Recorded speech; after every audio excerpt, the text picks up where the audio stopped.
at home. Minutes of racing, and all we know is to go 3 wide into the opening corner. That was a very late dive. He managed to make it work. And he gets the green. We're underway. 3 races left.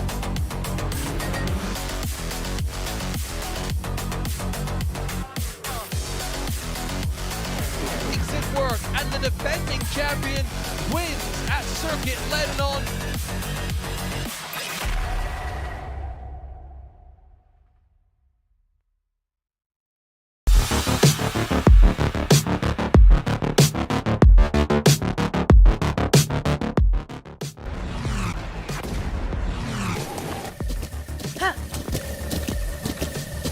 With the Butt Kicker Gamer 2, what you see and what you hear is what you feel. Butt Kicker. The future is feeling.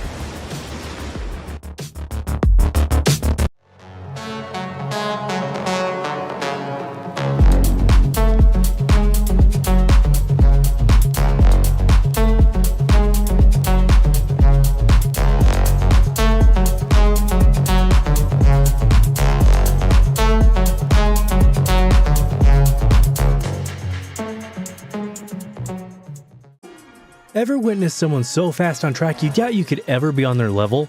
The mission of Advanced Motorsports is to demonstrate the speed is achievable for everyone.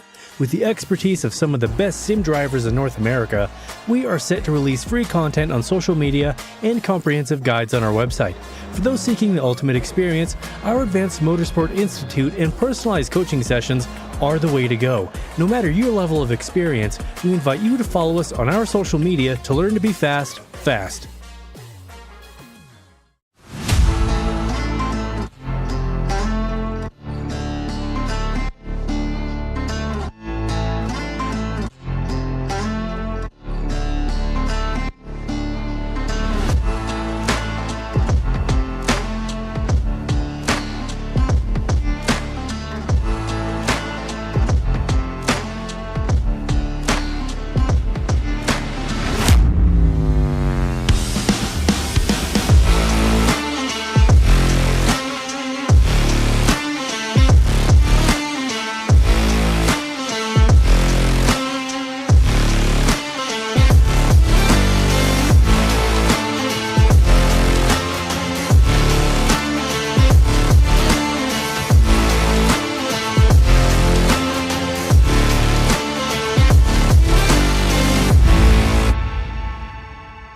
Tonight, we visit the state known as the First State, as the PRL Cup Series visits Dover, Delaware for Round 5 of the PRL Cup Series live here on RaceSpotTV. Good evening, folks. My name is Derek Watson. I guess I'm subbing for both Dylan Coyle and Robert Hill Jr. tonight. Nick Hunter will be along, provide some analysis. Maybe some other drivers will stop by the booth as well and help us out. Well, once again, we're here at Dover for what's been an exciting schedule as we're now at Round 5.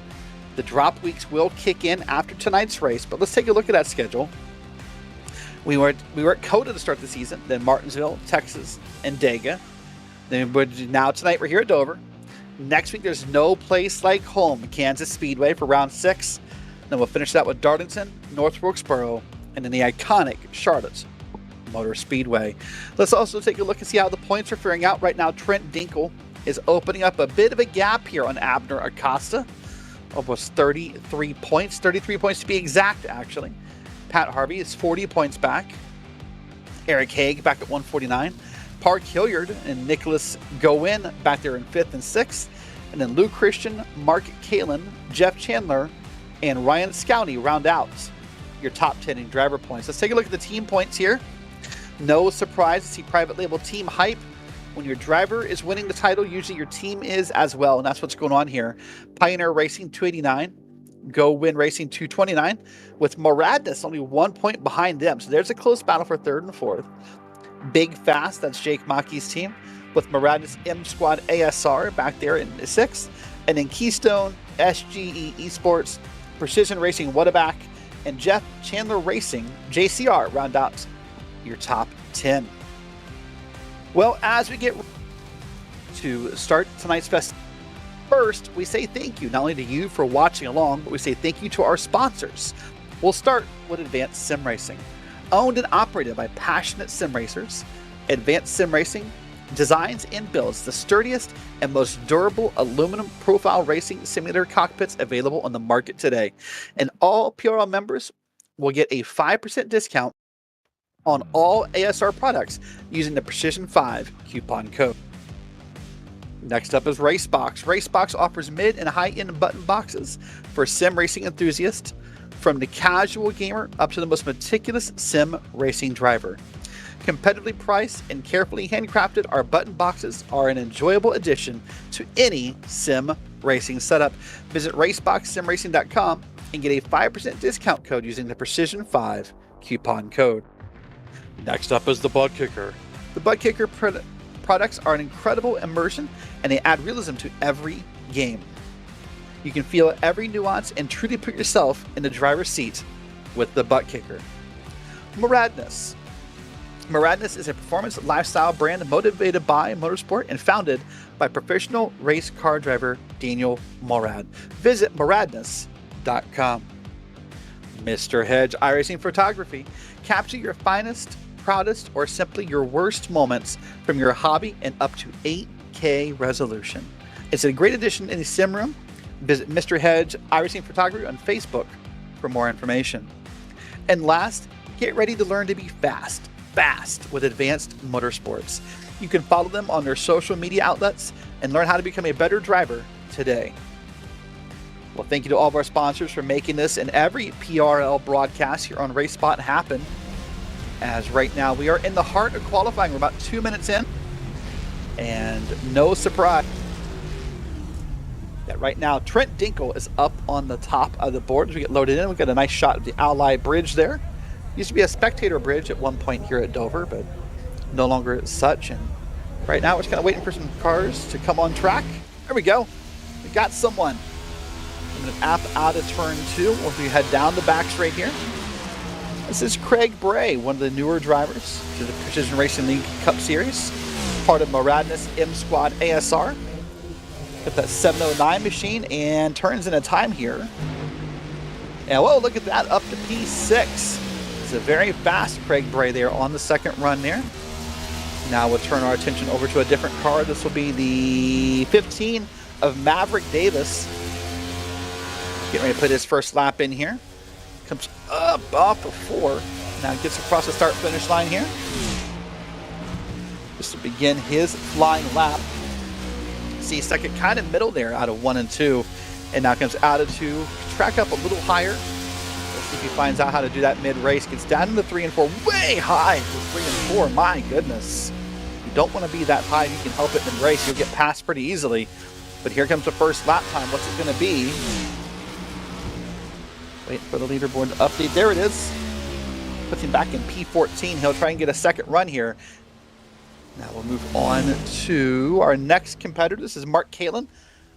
RaceSpot's own Mark Kalin as of this season. Commentates every Thursday night on the Super Formula races. And now coming through here, that 62 machine. Beautiful livery there. Whoa, look at that wiggle. Oh my goodness. And there it is into the wall. That'll kill that run for Mark Kalin, unfortunately. And no qualifying time set for Mark Kalin. Ooh, that PRE esports car took a big lick there. Here's Bruno Mello in the 78, now coming across the start-finish line. And that will put him up to 17th at the end of that lap there. And let's see if he gets one more lap in or not. Going to bring it around. And is coming through. Sounds like he's full speed. No, he's backing it down. Yep, that's his last run. So they'll bring it here. We're about 35 seconds left on the clock. I think we're about done. Looks like almost everyone who's going to qualify probably has qualified here. Got one more though. That said that. That's going to be Eric Haig. And no, he's done as well. put in a 22.824 up to P13 for Eric.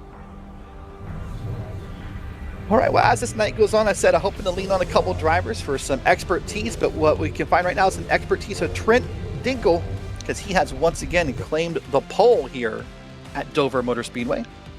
And we'll get the grid loaded up in just a second. There it is. A 22.523 with James O'Brien on the outside, row 1. Maverick Davis and Jeff Chandler, 3rd and 4th. Adam Brockaway and Chris Hudson round out row 3, 5th and 6th. Go down to row number 4, Pat Harvey and Craig Bray, with Tim Perry and Tommy Brandon in row 5, 9th and 10th. And then Brandon Walter and John Jones, 11th and 12th. 13th is Eric Haig with Luke Christian on the outside. Jose Medina and Waldo Walden in row 8. And then Abner Acosta all the way back in P17 with Bruno Mello in P18. That's row 9. And then Nicholas Gowen and Marshall Harris round out the drivers who qualified. You'll have Mark Kalin, who did not complete a run in 21st. And then Cabby, Don Willis, Ryan Scowney, Greg Carr, and Jake Maki in the back of this field. Of those, Scowney and Kibbe unable to qualify due to penalty reports from the past. All right, well, here we go. About to line it up here. So you had 185 laps or 130 minutes, or not 130, sorry, an hour and 30 minutes. 130 minutes is something a little different, actually. That's 2 hours and 10 minutes. Sorry about that. All right, well, the grid's going to get loaded up here in just a moment. There's Miles the Monster, by the way, the iconic mascot of Dover Motor Speedway. You can find Miles everywhere. He's on the ticket stubs when you come into this track. That's a 42-foot tall monument of Miles you just saw right there. He's all over the logo branding for the track and everything else. There's our outside pole sitter, James O'Brien. Took a moment to grid here for us, and we're just about ready for the pace car to pull off. And well, some drivers would be surprised by it. This is a 1-lap pace lap here before we go green. So not much time to get caught to the field. You have to be very alert once the pace car moves here. Drivers are sitting still right now, getting their last words from race control. Reminders of just, racing safe, racing hard, and do their best. Here we go. We are rolling off the grid.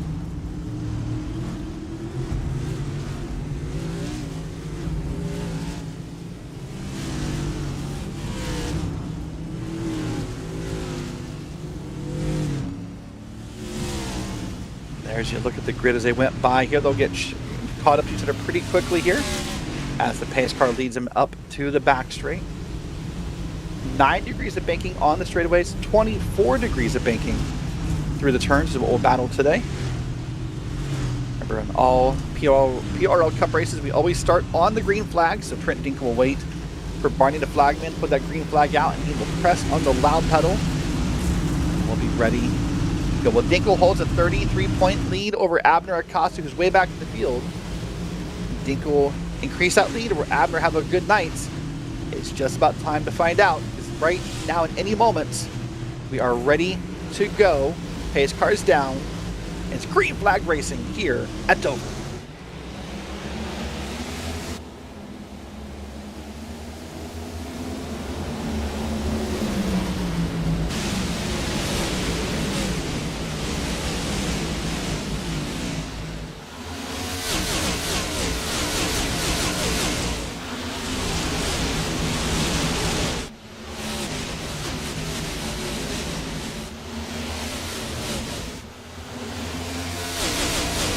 Very quickly, Dinkle holds on to that lead and gets the single file up behind him here. A few cars back, all single file and in order as we begin lap 2 of 185 here at Dover Motor Speedway. See all the drivers pretty much riding that bottom lane through the corner.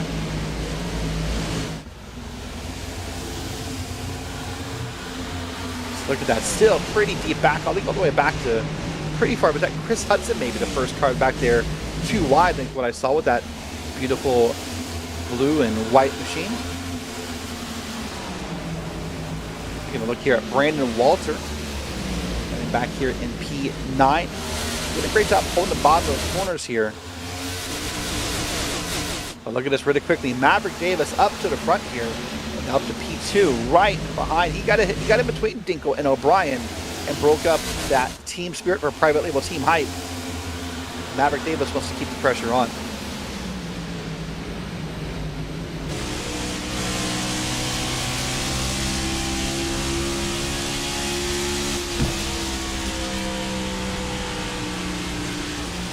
Onboard look for James O'Brien.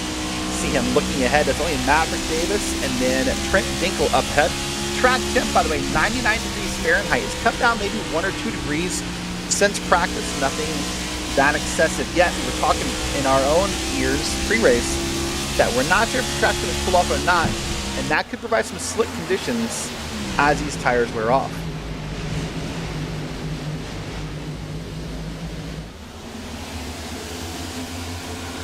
Already you can see cars getting slick out of that corner, and you can even see them touching the wall out of that corner. That's going to be a common occurrence here at Dover. It's very easy to slide out of that both corners, 2 and 4, and use the wall sort of as your stopping point to get you back on focus. It's not the best thing for your car, but something that does happen pretty easily. Here's Mark Kalin, by the way, on the bottom of your screen, that black and orange with the PRL logo on it. Back deep, thick in the deep of the herd here. It's trying to have a battle and see what's going on. Whew, got a little low there. Mark's had an incredible season over the Grand Nationals on Wednesday night and is having a great run here as well in the Cup Series. So always fun when you can have a season where you can have two, be in the top 10 in points, 2 different seasons.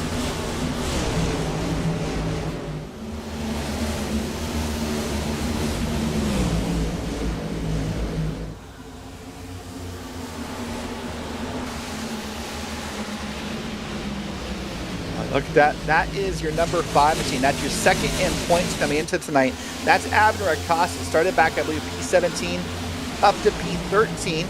So it's trying to make his way to the forward. But when you're already 30-some points off the lead in the championship, you do not want to start that far back in the pack. There's a car in the wall. That is hard hit. There's more spinning.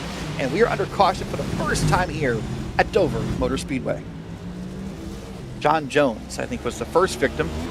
I think I saw some checkups come behind that will cause more calamity here under our first yellow.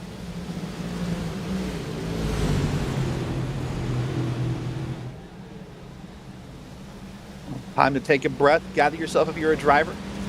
And now you know what this car does for 10 laps. I suspect we'll see no pit stops from the front of the field. But we will wait and see as pit road will open here soon, but I'm waiting for the replay machine to load up so we can see just what happened to John Jones and others on back.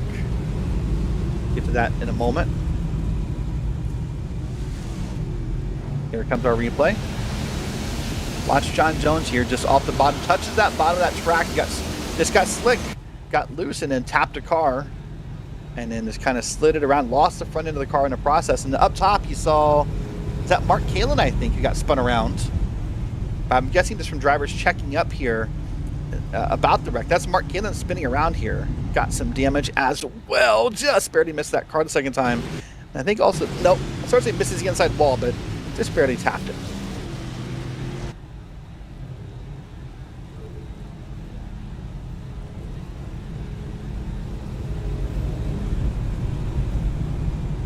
Well, the only driver to come out of that wreck with required repairs was the 32 machine of Marshall Harris.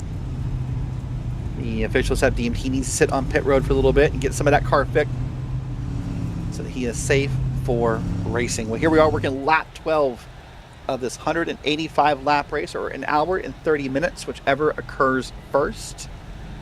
And Trent Dinkle is your leader. Let's run down the top 5. It's Trent Dinkle, Maverick Davis, James O'Brien, Jeff Chandler, and Adam Brockaway up in P5. Adam's also a driver. And the Monday night races as well here on Race Spot, where it's the prototypes first. It's the LMP3s and GT4s. And then it's the LMP2s and the GTPs in our second race. Every Monday, myself and Joey Tebbin live on the call for that. So please tune in. We have a lot of fun there. We have a lot of fun at those tracks.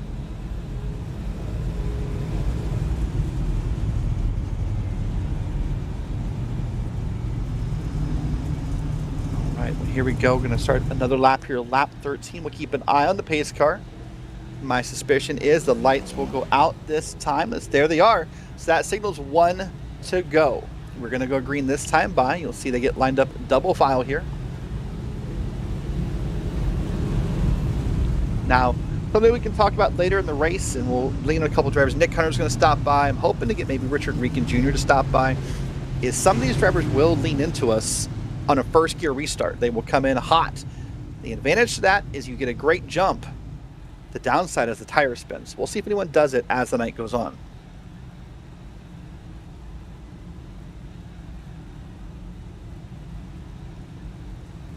On the restarts compared to the original start of the race, the leader does control the start. So Dinkle gets to decide when he wants to go and wants the green flag to come out once we're inside that Geico restart zone.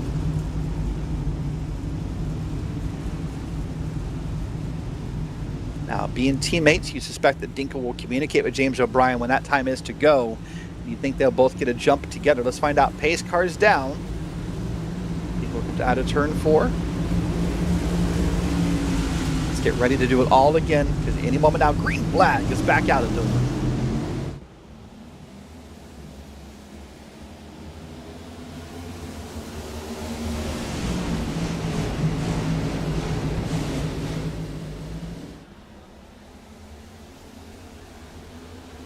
Very quickly, Dinkle got to the top, cut off that run for Maverick Davis, allowed James O'Brien to get by Maverick as well. So now we're back to a private label team hype 1-2. And quickly moving through the field here. Look at that big gap between third and fourth. That's already opened up between Davis and Chandler. Looking back in the field here, this is going to be Craig Bray back in the 709 machine. Craig told me he loves Dover. He says that really his experience with Dover, those unfortunately in the trucks and Indy cars, so he was unsure how he would do tonight in this NASCAR Next Gen Cup machine. So we'll find out and see how his night goes on. See him racing with his peers here, just trying to keep it calm and collected. Doing a pretty good job. Let's get 2 wide battle behind. That's Tom and Brandon and Bruno Mello behind you. He's looking ahead, as is James O'Brien, all over the back end of Trent Dinkle.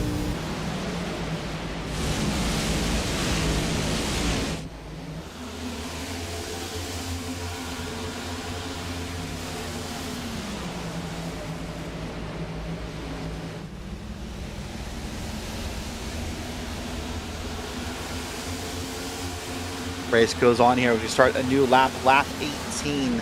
About 10% of the way done with this race already. You see mostly single file racing here, a few 2 wide battles back and forth, but right now at Dover, with the way this virtual track is laid out, it's sort of a single groove track.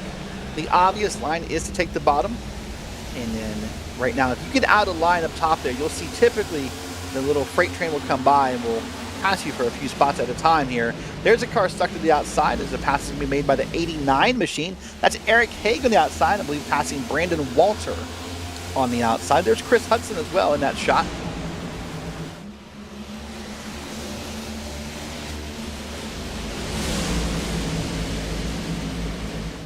Oh, man, there's a smoke fly over the wall hit. When that happens, the drivers get really nervous. You never know how bad that wall hit is going to be.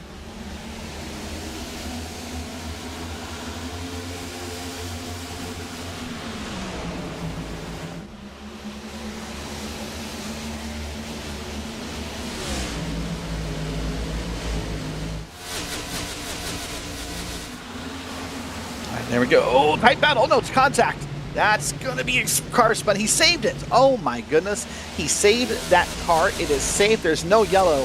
He'll lose a few spots in the process. I don't know who that was. I need to get a name off of it. But, wow, that was massive. That was Tim Perry on the outside. I'm not sure who that was. Oh, there's a yellow. Hold on. I was just about to change topics, and here's Ryan Scully involved in an incident. That's Chad Kibbe, unable to qualify tonight, having a bad night in that Jordan Brand car. The car spun around.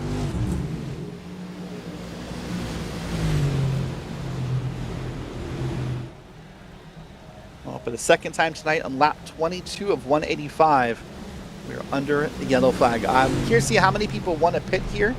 Tires are at a premium at Dover Motor Speedway. That's a topic we're going to have. We're going to have it a lap or two until the caution came out, so we'll have it when we go green again.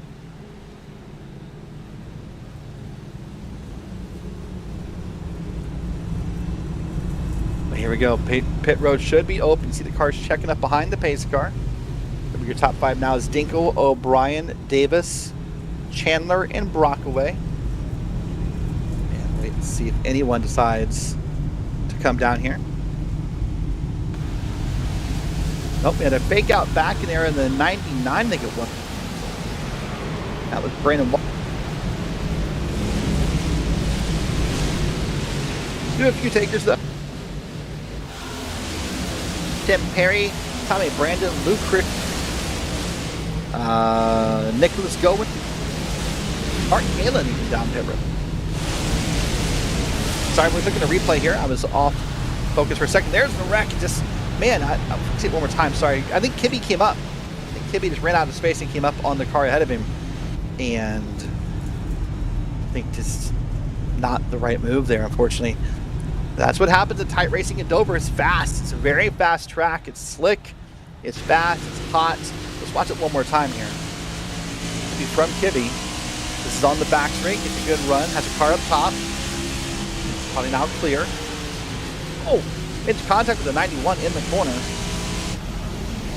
3 wide out of the corner. Oh, there he got loose out of the corner and just lost the car. So yeah, that's unfortunately on Kibbe in that moment. Wow, big wreck, but nice avoidance by everyone behind you.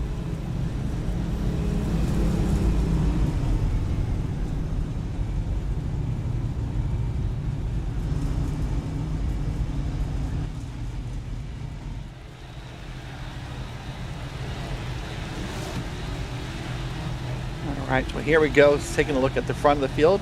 Coming around here to start lap 25. I suspect the lights will go out this time, and they do not. We're going to go around one more time here. And we'll have that moment here under caution here at Dover Motor Speedway. Now, the curious story to follow will be those drivers who did pit. We called off their names: Christian, Kalen, Gowen, and others. Be a question of what can they do on 25 lap newer tires, and what is the pace difference?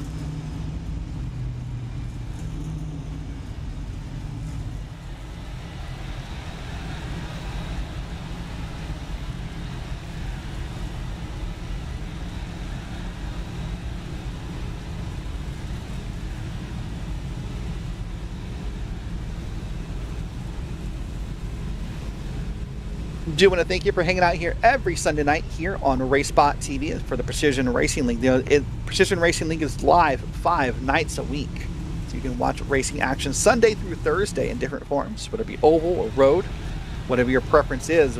Sunday nights, Mondays, Tuesdays, Wednesdays, and Thursdays. There's some form of racing live here on RaceSpotTV. My name is Derek Watson. Welcome in. Glad to have you guys along and happy to have you here.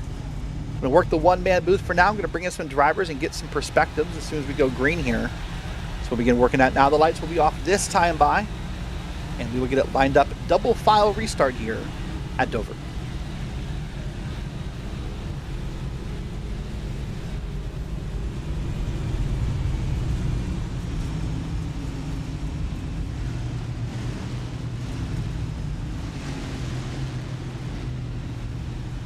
All right, we're going to come down here through 1 and 2, and we'll work this last pace lap for now. You know, the interesting thing about the pace laps, one person who predicted this to me was Trent Dinkle.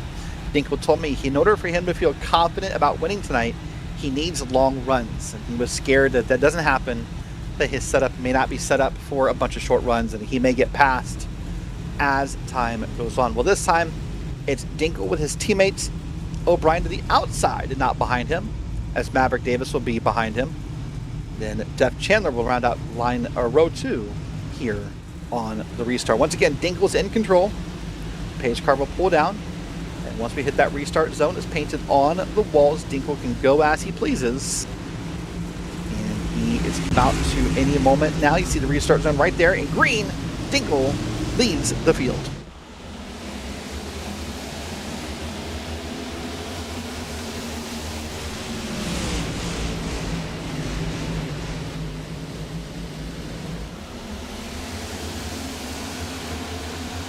safely down here on turns 1 and 2.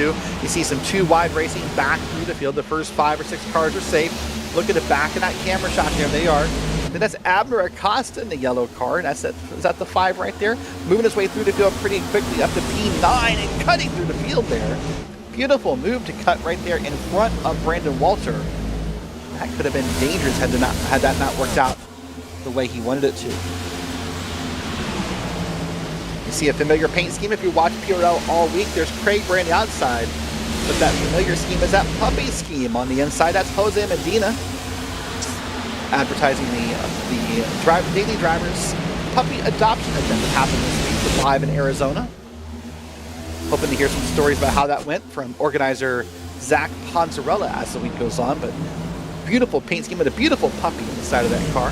Here's Pat Harvey, the 3rd place in points, running pretty well, running up P7 here.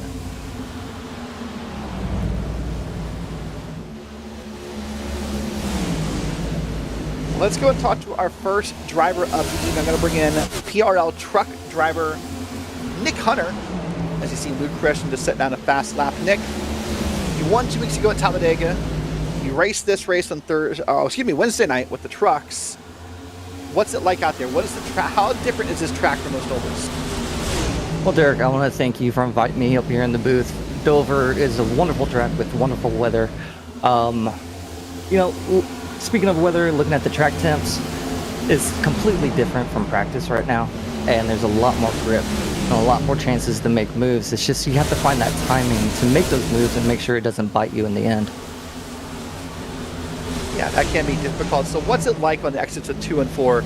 Is it as slick as what it looks like on the cameras? It's more like an optical illusion, because when you're coming out of these turns, it tightens up really quickly. And if you're side by side with someone and you just happen to miss that corner just a little bit, it could be the difference between life and death, or burning up your tires and holding up the field behind you. So it is a balance act of the two, because you want to make the moves, but you have to be smart about it. How to use up these tires, how much heat you want to put into them, and how long, if we're going to get a green flag run, how is that going to affect your tires then? Watching the different driver cameras here, we've seen Hudson, we've seen Kalen, we saw Luke Christian. If you want to save those tires, though, is that why drivers are running the middle of this track? You can. You're not as abrasive on the tires, especially with how this track is paved. There's multiple things that you can be doing. You could be backing up the turns. You can apply a little bit of brake tracing with it too, just to kind of help slow that car down, so they're not putting so much pressure and so much, like I said, abuse, too much heat into those tires. Well, a minute ago, we saw Tommy Brandon on camera there. He did not look he was having a good time. You see lots of just hand motions and some talking. But here's Jake Maki, one of our newest webcam users. Nick, he looking calm and collected. He does, doesn't he? You know what? And he told me we're not allowed to make fun of his rooms, what he told me on Wednesday. And his room looked immaculate. And I joked with Justin Prince. I said, you know what? I bet he just went ahead and he stuck everything under the rug or something. Turns out I was 100% right. Jake Maki stuffed the dirty clothes under the bed sheet about 2 minutes before race time. Would you call it immaculate? That's good. Pretty good right there. That is not Jake Maki on cam. That is a stretch. Tommy Brandon. That was decent. That was a Joey Tebben. I was calling it Joey Punny. Joey Tebben style punt. There you go. Yeah, learn from the best. Bruno Mello. Yeah, right. You hang out with Joey long enough, it just happens. So we're 2x2 here on the track. We were at least to get it sorted out here. Oh, Luke Christian on the wall. Not the first one we've seen from Christian, I don't think. But so once that wall hit happens as a driver, it somehow almost feels more magnetic in the future, right? Well, definitely. Especially, I don't understand the physics of this, but sometimes when you get too much frictions on that wall, you don't want to come off of it sometimes. So you can see drivers missing the exit of 4, hitting that wall hard and getting stuck. Worst case scenario is hitting that outside wall and deflecting downwards and collecting the rest of the fuel, or spinning and blocking the track, because this track can quickly turn into a parking lot if you're not careful. Yeah, we can. We're on a green flag run here again. Lap 39 of 185. Derek Watson here with Nick Hunter, PRL admin in Wednesday night truck series. competitor. We see the race going on here. Lots of single file racing. See a pass right here, the 78 trying to get under his competitor and make something happen here, but not able to complete the pass. Right now it's Dinkle, Davis, O'Brien, Chandler, and Eric Haig up to P5 as we work lap 40. Look at that battle right here. That's Abner Acosta in the yellow car. And it's Tim Perry, Brandon Walter, Lou Christian, and Dan Willis back there right behind him. Look at this pass on the outside. That's Abner Acosta almost passing the outside Tim Perry. Nick, that's odd to see a pass on the outside here. Hey, if you can make it work, go for it. I think I'm more surprised to see Abner in the back of the field the way he is right now. Unfortunately, he qualified 17th, but qualified 17th. And he's finding himself P11, P10. I'm waiting for him to hit the loud pedal and see what he can do. Yeah, for someone already back 33 points, you know, when we talked tonight pre-race, Abner's quote to me was simple: I need wins. That's what he told me when we talked about the point battling. So you're right, run it back to your P11, P12. That's not how you win. But we'll see if he can make something happen here. Here we are at lap 43 now as we're watching this battle with Tim Perry go on. That's now Tim Perry, Luke Christian, and Chris Hudson on back. We saw Chris Hudson's webcam a moment ago through that webcam rotation. Chris with that iconic triple screen setup. Missed the pass right there on Luke Christian, picking over on 43. Yeah, Luke Christian's doing pretty well here. It's almost like maybe that you know, scuffing the car in the wall sort of, you know, made it more aero-friendly somehow. Well, it can make or break you. Certainly can. So we'll watch and see what happens. Look how close Christian is here.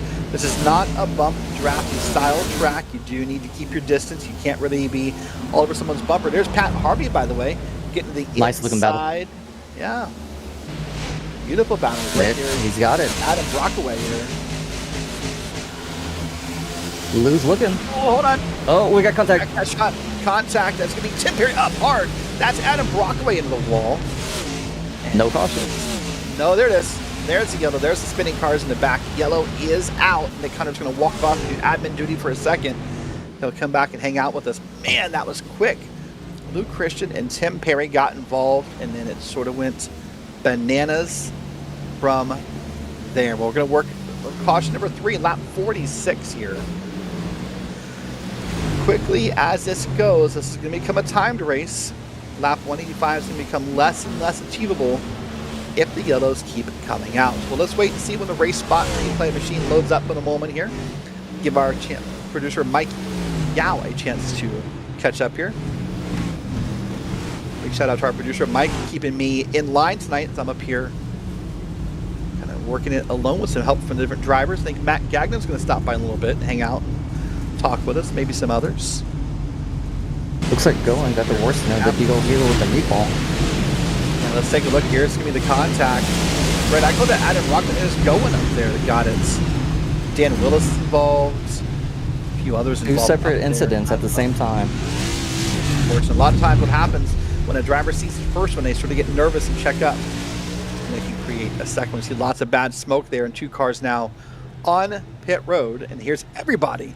There's Dinkin, there's Dinkle, there's Davis, there's O'Brien. Everybody's going to come down, 4 tires, gas, and be ready to go. Yeah, I'm curious to see what everybody's pit strategy is going to be tonight, because on Wednesday with the Grand Nationals, we had some drivers who actually only took right sides. I believe we even have one driver who took a set of left tires.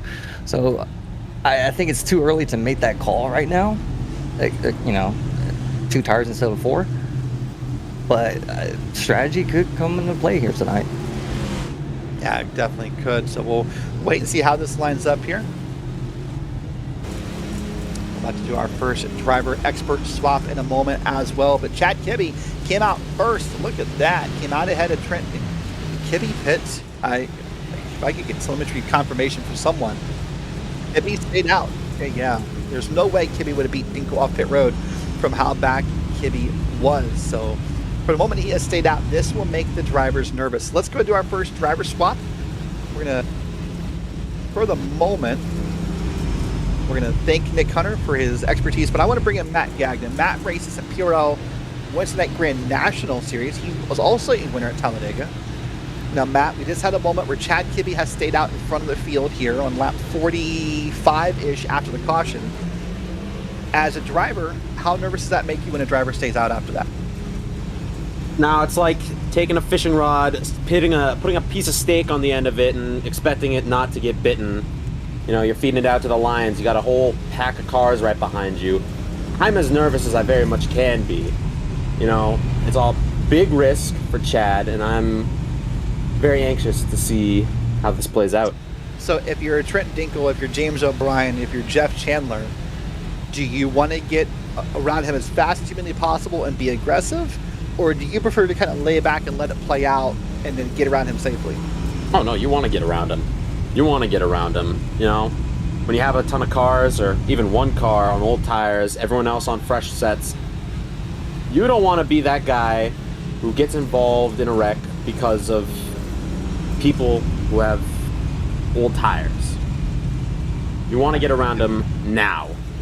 But if you're Kibbe, though, and you've had a rough night, you've been in the back all night, you have to try something. You just kind of hope this is what helps you. But yeah, it's always nerve-wracking for the other drivers, I believe, when this kind of thing happens. Taking the risk. We're going to see how that plays out.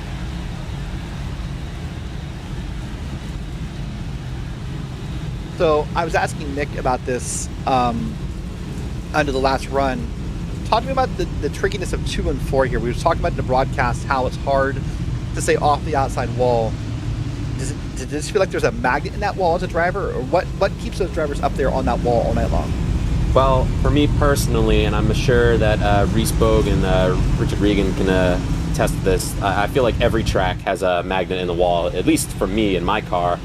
But definitely here, it's hard to stay off the outside wall. It's very enticing to gas it up early, and because of that, you're going to end up in the wall.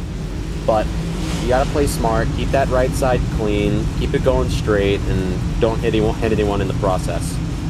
There you go. All right, well, for the first time tonight, Chad Kibbe is going to be in control of the field. Remember, all restarts, the leader controls when we go. Now for Kibbe, he'll hopefully be a little gentle on the throttle. Wait and find out. Pace car is down, and for the first time tonight, I get to say Chad Kibbe leads us back to the Geico restart zone, and green flag back at Dover on lap 51.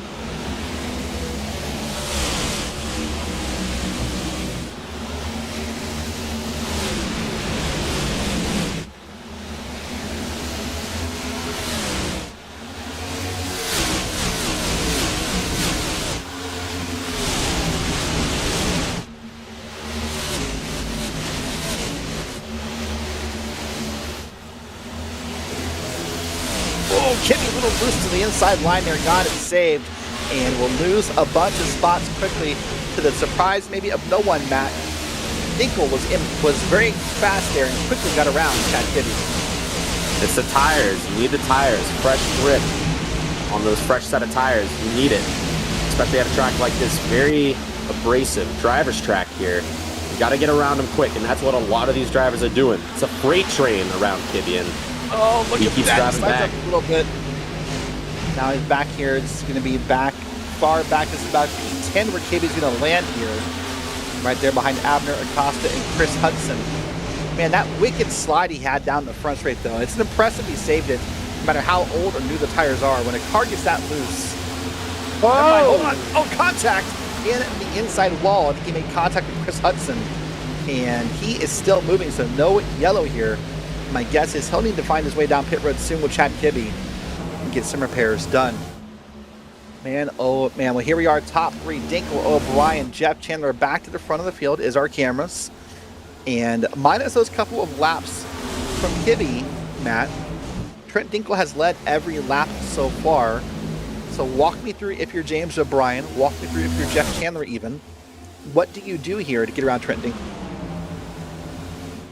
I personally want to be as patient as I can. Dinkle. It's what you are personally, but I'm sorry. I personally am not that fast. But if I was in this situation, I would be as patient as I can and try to think about my move before I make it. You don't want to do anything you're going to regret. And especially if you're right behind everyone, you're going to be... I lost my train of thought. I apologize. Oh, that's okay. It's But be patient. Happen fast here at Dover. Yeah, it's okay. Let's watch this replay here, by the way. This is that contact right here. And just the inside wall really hard. Just a little bit of door contact with Chris Hudson. This is probably the old tires from Kibby. Let's watch it one more time here. They're going to get him out of the corner. Kibby just slides up, I think. Yeah, they met in the middle, but Kibby's definitely coming up the track there and then meets the inside wall. By the way, we keep seeing lap after lap. New fastest laps are being put down here, Matt. On lap 58 of this run, we just got new tires. And the track is cooling off. Look at this inside move here. That was Eric Haig back here and P4 trying to get around Jeff Chandler. People are pushing it. They want to test the limit of these new tires and fastest laps. I don't know if that's the best way to go about it, but I've had my experiences. I don't think I've ran a fastest lap yet in the PRL, but I don't think I want to be chasing that so far. Wear off the tires and think about the longevity of this run and prepare for the long run. So all across the Grand National race Wednesday night, there were different talks about tires, either during the race or post-race. We all compared tire percentages and how much tires we're wearing and not wearing. Now, if you're racing on Sunday in the Cup Series, which you sometimes do or don't, would that talk make you nervous about how the tires wear, or would you just kind of go into this blind and say, hey, it's a different car, I can't use that data? I have not had much time in the next-gen car, but I can't really add much to that. I haven't spent much time. All my time's been in the Grand National car, but... So taking that step back then, when you hear how other people's tires wear in the Grand National car, does that concern you, or do you say, hey, well, I'm going to go run my own race and I don't care that their tires are wearing badly? If anything, I feel like that's something to take advantage of. If you know that your tires are, you're taking better care of your tires than others, take advantage of that as much as you can. Yeah, I would agree with that as well. Here we are working in lap 62, about to start lap 63. Trent Nichols quickly on his way to locking up the bonus points for most laps led. Remember, it's just either 185 laps or an hour and 30 minutes. Right now, I have to say that with the pace we're on, it's going to be close. We've already had 3 yellow flags, Matt, so working pretty close here. Look at Mark Kalin, by the way. Surprising name this year, up to P4. Mark's had a great run both in Cup and Grand Nationals this season. He's a very strong driver, Derek. He's a very strong driver. And I would say he's also a very aggressive driver. That's both a very good and bad thing. One, it means he takes what he can get. But it also means he may make some moves that he may regret, and he may burn off his tires, but he's a very smart driver, a very experienced driver, and I'm personally not surprised to see him up here. I've not gotten to watch many of the Cup races to see how he runs usually, but I'm not surprised to see him up here, Derek. Yeah, Mark likes to think some of these older NASCAR tracks, he calls them the Kalin tracks, he calls them, which means he's comfortable here. And, you know, this track has a long tradition of racing. I was very surprised in my research to find out this track, being Dover, has hosted at least one NASCAR Cup race per year since the 60s. So we're talking a long, long time. Surprising enough, Matt, Matt, even older than me at that rate. How old are you exactly? We're not going to talk about it. It's not important. Old enough to still party. That's all that matters. Well, just a little earlier than you do. That's all. Oh, okay. Early bird special coming up soon. It's all right. Just past the wheel fortune, basically. Well, speaking of wheels, they're going around here, lap 67 at Dover, and some action to back after Acosta started P17, by the way. Had a not great qualifying run, and he is now up to P8, Matt. He's trying his hardest. Already 33 points back from the leader in the championship battle. Needs something good to happen. What was it? The nickname, the Tire Wizard, wasn't it? Abner's had a lot of nicknames, good and bad, from his competitors in the PRL, but yeah, that's one of them. I've had a lot of fun with him in the Grand National Series. Not that I've raced him a lot, but I've raced around him, I guess. You know, when he passes you. When he passes me, or when I try to pass him. But regardless, he is another very smart driver. Knows his way around basically every track. I like to think of him as a Swiss Army knife. You put him on road, you put him on an oval, he's going to go out there and he's going to kick everyone's butt. Well respected. Oh, man. And Whoa. that's Pat Harvey in the wall. I think I saw the big puff of smoke. And I was going to say, Abner, well respected in the roadside. In fact, I think some Grand National drivers already kind of almost prematurely crowned Abner Acosta the winner in week 8 at Road America. We got the battle going on. That's Luke Christian up here. Go ahead. I'm sorry. Mark Kalin, I've been noticing he's slowly falling back a little bit. I wonder if that's some of the aggressive nature of his driving. Means the tires are going to wear faster when you're typically more aggressive, right? Of course. You want to push, but you got to be smart when you push. You know, and I'm curious to talk to you about this. We've talked a lot off air, not really about this, but I talk a lot about how some drivers are great at short runs, and they can drive great but burn off a tire. Other drivers are just experts at long runs. They hate short runs. They know how to save a tire. It's almost like it's in their genetics somehow. And teaching someone how to do the other, whether it be teaching someone how to go in a long run if they are a short run expert or vice versa, is very, very difficult. What's been your experience with that so far? I'm still trying to figure it out, Derek, and I feel like that's the same for everyone. You know, it's different everywhere on how to save tire. It's both your input, both on the wheel and on throttle, braking. It's something that comes with experience, I guess, knowing how to run as hard as you can, but as smoothly as possible. And it's something I'm still trying to figure out. I know my teammates over at RPM, they have a lot of it figured out. I'm trying my best to work with them. Another aspect of it is racing around people is all that dirty air, the aerodynamics of it all. It's something you can't really replicate all that well in a solo practice run. You can go out, run solo 50 laps, but your tire wear may be similar to 30 laps under dirty air here, and it's remarkable. It's remarkable there. It very much is. We're looking at a very remarkable race right here. That's Jeff Chandler and James O'Brien running 2 and 3. And right now, the last I looked on my screen, the 62 of Mark Kalin is trying to battle the 24 back here for position, but they're quickly falling back down the field here. Now see that battle there. It is. Mark Kalin gets around Jose Medina. That's 11th and 12th. See on the side ticker. Here we go. We're still with this. I mean, it feels like Jeff Chandler's not been able all night to get around O'Brien, Matt, but he's definitely been right there, visible in his mirror. I'm sorry, I didn't catch you there. That's okay. I was saying how Jeff Chandler's been visible in O'Brien's mirror all night. As a driver, does that get to you? Do you see someone that's on your bumper all night? Does it kind of rattle you? Does it? I definitely think it influences how I drive. I get easily distracted. You know, you look at something shiny and I'm like, ooh, something shiny. But I feel like it's the same thing for me. I look in the mirror and I see someone behind me. I'm going to change how I drive a little bit, maybe play a little bit more defensively rather than offensively. But I like to get what I can take and hold on to it as long as possible. And sometimes that goes very well for me. Other times, not so much. Mainly not so much. But that's how I go about it. There you go. Well, here we are working now our longest green flag run of the night. So now the drivers get to kind of test their endurance, if you will, test their tire saving skills, test whatever they have available to them here. And man, it looks like every corner Jeff Chandler is just thinking about how to kind of tuck under O'Brien here.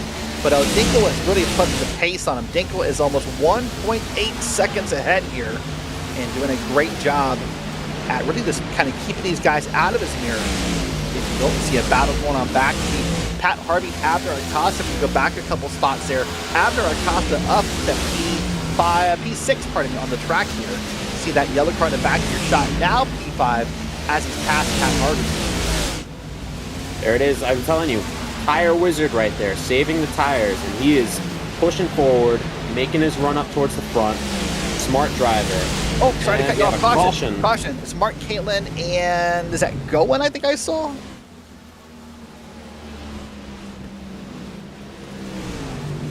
The 127. Dan Willis, I think, actually. I'm sorry, I called the wrong name again. It's Dan Willis in the 127, I believe. Wow. Looks like it. So we'll wait and see how this plays out here. Under caution for the 4th time. Just started that longest run of the day. And we're now going to be on lap 92, coming to 93 as we're under yellow again. Let's watch the replay here. They come up out of 4. See the cars on track. And, I mean, Mark was up against the wall. So really, there's nowhere Willis could have wanted him to go. Willis just came off the wall hard and then came back down to the inside wall hard. And caution is out again. Well, here we go. Pit road one more time. Everyone's going to come down. Now, we just pitted, what, 20, 30 laps ago at this point, Matt. Is there any chance you think anyone tries for 2 tires? It's a very tempting move. It is a very tempting move when you're coming down to... I don't even know how much longer we have, but when you're coming down to the later portions of the race, it's very tempting to take a risk. Does it always pay out? Probably not. But to know you have the option to make a move that can advance your track position and just try to hold on to it for as long as possible, it is very tempting as a driver. Very tempting. And sometimes you have to be talked out of those temptations as a driver because someone has to kind of get in there and say, no, no, no. I know it's tempting. It may be cool, but you have to look back at what happened even to Kibbe. I know that was a no-tire stop or just not even a stop at all. Here we go. Dinkle gets out first. O'Brien is second. Chandler is third. And we'll reset the field beyond that. Well, before we let Matt go, Matt, give you a chance to self-promote. You had your first race in real life yesterday. Talk us through what that experience, what it was like, how it went. Promote yourself. Well, we had our first race yesterday. It's very exciting, you know, all the nerves of racing door to door, and it's very different than iRacing, if you couldn't tell. Sitting in your living room with your sim rig, very different than driving an actual car. Went to the feature, started 10th, I believe, of 15, and I was doing okay. You know, for someone that doesn't know what they're doing, I was doing all right.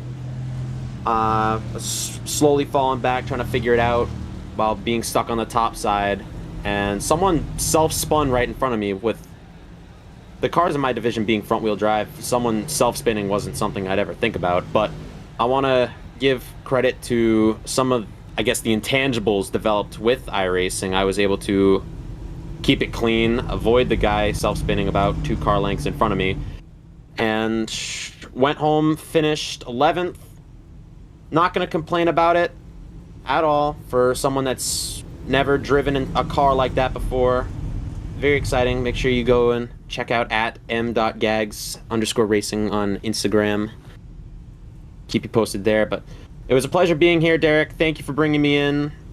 Good luck to you. Have a fun race, you know. You as well. Yeah. I'll talk to you in a little bit. That's Matt Gagnon, driver in the PRL Grand National Series, and thank you for stopping by. That's our second driver expert of the night here at Dover Motor Speedway, working our 4th caution, working on lap 94 of 180, or excuse me, 84 of 185. I added 10 laps in by accident there. And right now it's Dinkle, O'Brien, Jeff Chandler, Eric Hagan, Abner Acosta up to P5. Earlier we talked to Nick Hunter and we talked to Matt Gagnon about the surprise of Abner Acosta being back in the field, but somehow he's found his way into the island of relevancy here at Dover.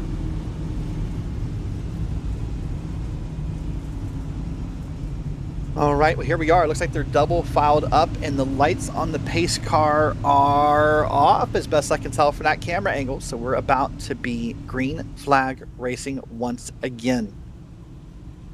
Not a surprise. Trent Dinkle will lead the field around here. He'll have control of the restart. His teammate James O'Brien on the outside, and Jeff Chandler on the inside. So it'll be a great moment here. We'll see what we can find as far as action. It will happen live. Watch for Abner Acosta. I suspect he'll make a move here as this restart begins.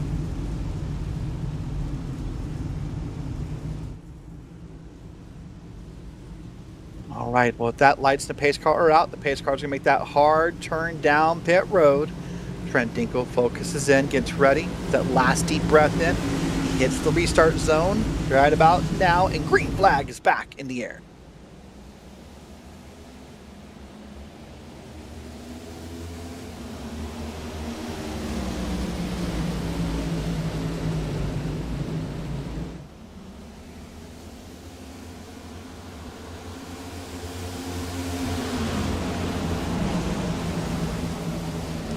Well, quickly, Dinkle puts a bit of a gap here on the field, but back here, that's Pat Harvey battling with Brandon Walter. That's the battle for 7th and 8th on screen here. And they're right behind Lou Christian. So that's your battle for 6th, 7th, and 8th. Happening fast here on track.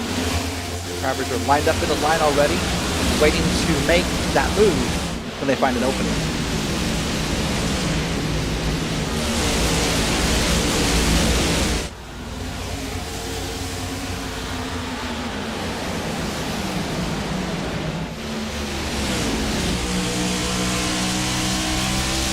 Riding on board now, this is Jeff Chandler, part of Jeff Chandler Racing, JCR if you will.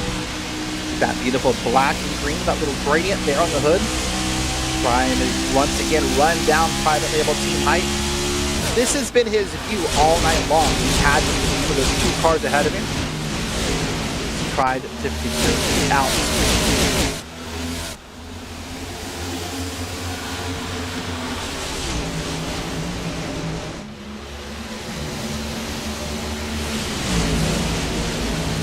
Go. We're going to start to work lap 90. And there it is. There's Jeff Kenner peeking to the inside, and is not.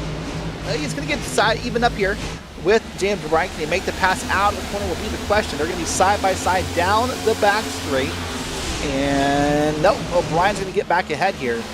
But now Chandler has made his presence known, and he said, "Hey, I could make it happen." ... Put that pressure on. You see, after Acosta got around Eric Haig. Abner's now up to P4, and I don't think Abner's going to wait very long to try and find his way into P3.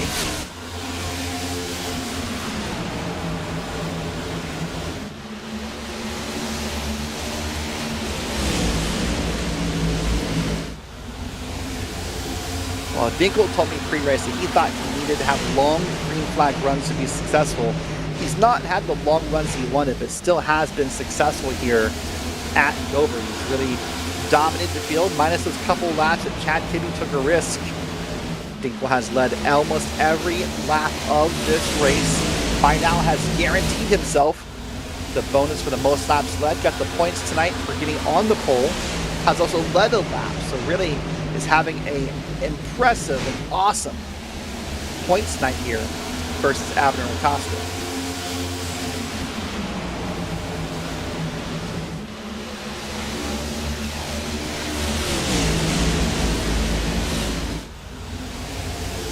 To work lap 94 now. Thanks once again for hanging out here for the PRL Cup Series live here on RaceSpotTV. My name is Derek Watson, covering in for both Dylan Coyle and Robert Hill tonight. Both are off with some personal things to take care of, so doing a one-man show with some different driver experts from the PRL. Hopefully get 1 or 2 more guests to stop by and hang out and have some fun, have some conversations. Right now we are quickly getting through this race in front of us here. You know, while this isn't Talladega, you can see the draft matters a little bit. Look how close everyone is together. It's not very spread out. It's not like Kansas next week or maybe even Charlotte for the finale where drivers are going to spread out and have some space. You are always right next to someone here. Look at Eric Haig kind of wiggled it out of the corner. And is that Jose Medina coming down the bottom, I think, in that pumping machine? No, that's not Jose Medina. I apologize. That's Brandon Walter, I believe. Wrong color blue, but I had the blue right, just the wrong shade of it.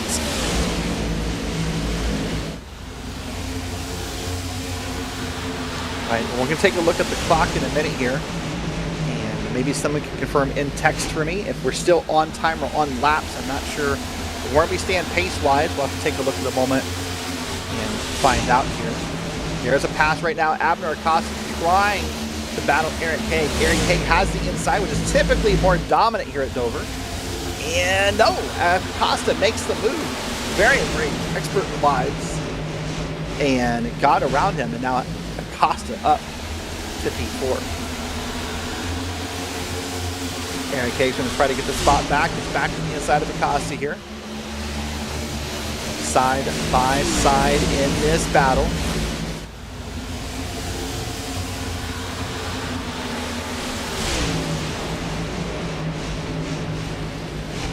Still going at it now.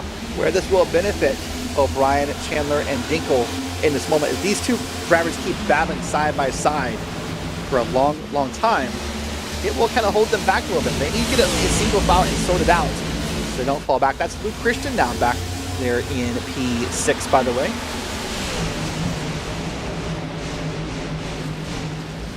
What I'd like to do, wonder if we can get on board Abner Acosta. Let's listen in for a lap or two to Abner Acosta.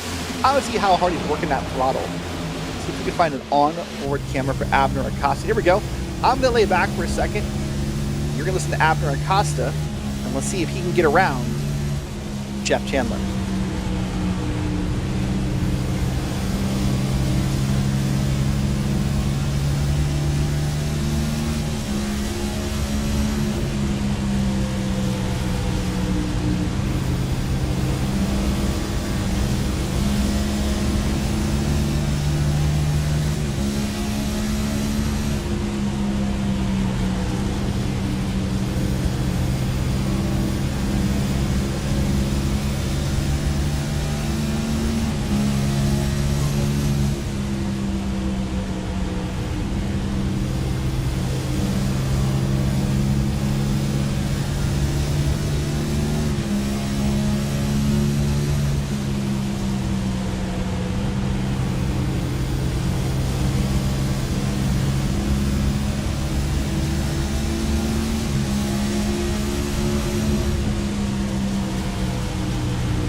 All right, here we are now working lap 108.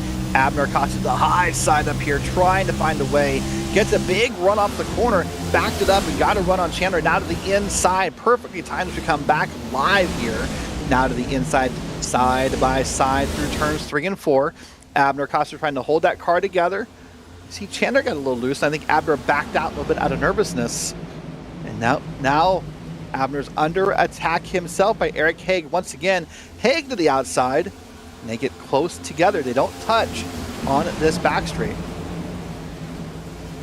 Abner now back to P5. So he'll need to work his way around Haig again before he can try that battle again. But look at that gap. That gap you can see on your screen at times. You saw it from the onboard camera from Acosta. Trent Dinkle already 1 second ahead of James O'Brien. So Dinkle obviously has an incredible setup here tonight.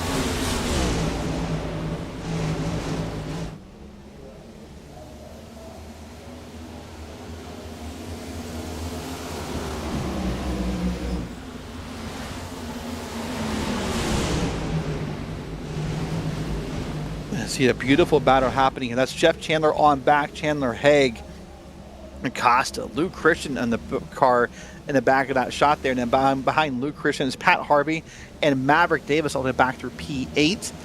You know, Davis told me He wasn't sure how his race would go tonight. He said, I've been having issues with tire wear all week long at this track. Davis, of course, also part of the RSR series you can find here on RaceSpot every Monday night with Evan Pasoko, Joshua Lee, and a cavalcade of stars on commentary there.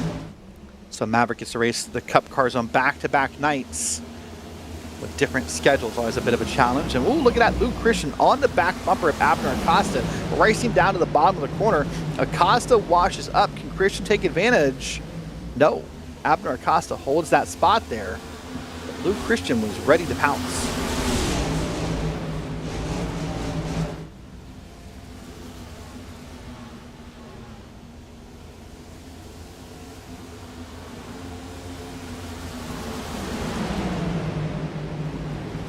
Look at this now. That's a car up high. That's Haig again with Abner Acosta. These guys are battling hard, and still Abner Acosta on the inside. Typically the inside line at Dover will be dominant. It's the shorter way around. It's the faster way around.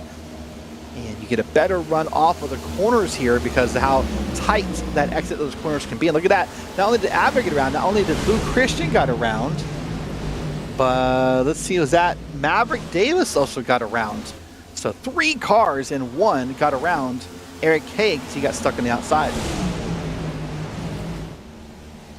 Well, I have confirmed, by the way, for now, that we are still good on the lap count. Right now it is still a 185 lap race. I will tell you though, I think one more caution would change that into being a timed race of 1 hour and 30 minutes. So we'll keep an eye on that as the night progresses. I said it before, do you see the timer? 31 minutes and 50 seconds. Right now, we're about 5 laps to the good by our math standards, or at least my commentator math. So we'll see how that plays out here. Well, I'm going to bring back in Nick Hunter and talk to him first before we talk with Matt Gagner for a bit. So Nick, now we're on again, our longest run of the night. Now you know what the car can do or cannot do. Would you? But no driver is probably really thinking about running this another 70 laps. So when do you pit? Do you want to cut it in half? Do you want to run it dry? How do you like to pit these cars? That's actually a pretty good question, because my experience is pitting under yellow with the trucks. Let's see, yeah, we're on lap 36 now this run. Everybody's been pushing hard.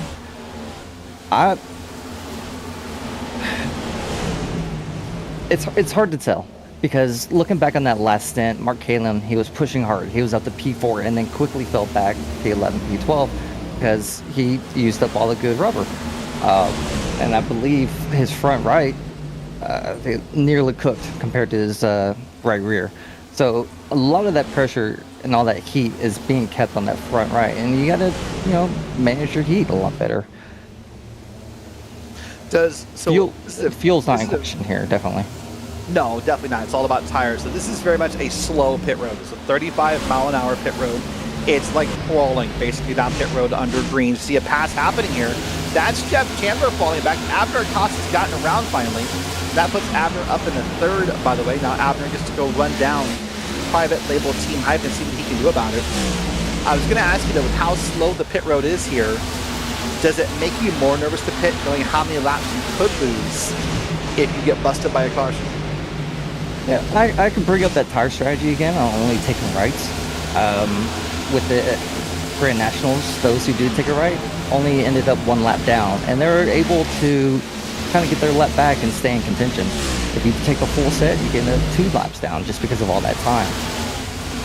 But it is an absolute slow crawl down this pit road. Just trying to get down into the pit lane at full speed is treacherous. You could hit that bankment wrong, everything. I've had drivers tell me before, the feeling on this pit road is if you sniff the gas pedal on pit road, you can get busted for speeding. Like that's how slow it feels. Yeah. Me personally, when I had to pit, I would actually pull in before turn 3 and ride that apron. Sure, you might eat up some time on that, but I'd rather have the stability of braking in a straight line and making sure my speed is locked down before I get triggered by the speeding automation. There you go. Well, Abner Acosta working some lap traffic here that the leaders are dealing with. Look at the gap here now. It's Dinkel to O'Brien, 2 seconds, almost flat. And then basically another second back to Abner Acosta. So right now, if you're Acosta, even O'Brien, I guess you're hoping that lap traffic is a nice Trent Dinkle, but that's not been our experience so far. Here's we got someone one car pulling off. that who is, if you can get a number from him, that is a car down pit road. Tim Perry. That's Tim Perry, who was involved in some incidents earlier. So we'll see if he starts. Sometimes when a driver, I'm going to ask you this last question. Once you see one driver pit, does that make it more tempting to go pit? Does that change your strategy once you see someone do it first? Yeah, the balancing act of when to pit and when not to pit. I mean, do you eat the time? Also, fuel. Do you want to change the handling of this? Any other changes you want to make to the setup itself that you can? It's not a fixed setup. It's an open setup, but you are limited to what you can change in the pit road. So once you start seeing cars pitting, then you start comparing your times to theirs, how your car feels in itself. Is it tight, loose? What adjustments do I need to make? And do that on the fly while going 180 miles an hour. Yeah, look at this battle here. Maverick Davis now going to try to get to the bottom of Lou Christian here, working lap 120. Lou's way up high there. Oh my goodness, way at the top shelf of the counter. And that's not how you want to ride a corner here. And he easily gave up that spot to Maverick Davis here. So Maverick doing a great job here. Up in P4. So far, Nick, it's the Trent Dinkle show. You can tune in almost nearly every week and find the Trent Dinkle show. But you can't put the spotlight completely on Dinkle. I mean, he could be the face of the Cup Series with how many wins he has, his performance. But James O'Brien has always been working hard. Costa, Davis, Christian, Luke Christian, these are all strong names who could easily pull off a win tonight. Oh yeah, this thing is stacked with talent. Well, that's Nick Hunter, PRL admin and PRL Truck Series driver. I want to thank him for stopping by again. We'll let him get back to admin duties as we work lap 129, coming to 130. This race is quickly coming to a close here on a Sunday night. There you go. There is James O'Brien. Saw the car almost covered by the glare. Hard to see the livery or the paint, if you will, for a moment. And we call it paints nowadays, but hardly anyone really still paints their car. Everyone sort of does the vinyl wrapping. Does it that process here. We're hearing lots of pitting calls over the radio. So the next couple of laps, that leaderboard on the left will begin to light up in bright yellow with the word pit up and down it, as people are now going to come for tires. Nick Hunter was right. Gas is not a problem here. Everyone has gas. No one's concerned about making it on gas. We're all concerned about tire grip, tire wear, fast laps, all the things that go with doing a four tire change, or four tire change. That's what I was trying to say.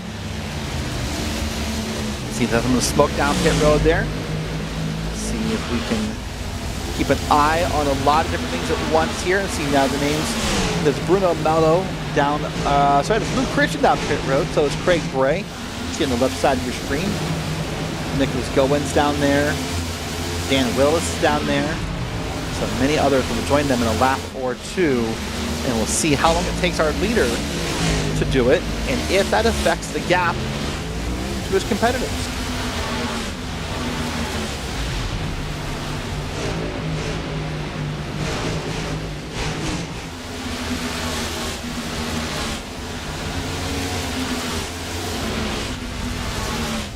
There we go. There is Eric Haig down pit road. Stood up briefly. You see Mark Kalin on track. You see others on track. So lots of pit stops happening. Look at how busy pit road is little by little. This is Chris Hudson. Chris told me tonight he wanted to be very conservative in his strategy. He wanted to be conservative and lay back and wait for the right moment to pounce. Well, Chris, time is running out, my friend. If you want to pounce, you better do it now, because we're only about 50 laps completing this race. So here's the battle on track. That's Trent Dinkle. He's passing Chad Kibbe and doing it pretty safely and effectively. Remember, at one point this was the 1-2 battle of this race when Kibbe stayed out under the second caution. Kibbe quickly fell back, unfortunately for him, but there we go on track as Kibbe almost slapped the wall there. This is not a battle for 1-2. This is a battle for lapped or unlapped in the case of Chad Kibbe. Going around here working lap 136. Pit stops are live. Now Waldo Walden and Greg Carr are down pit road. Others we keep hearing in our ears as broadcast. We keep hearing other drivers yelling pitting this time by, so we know it's coming more and more as the night goes on.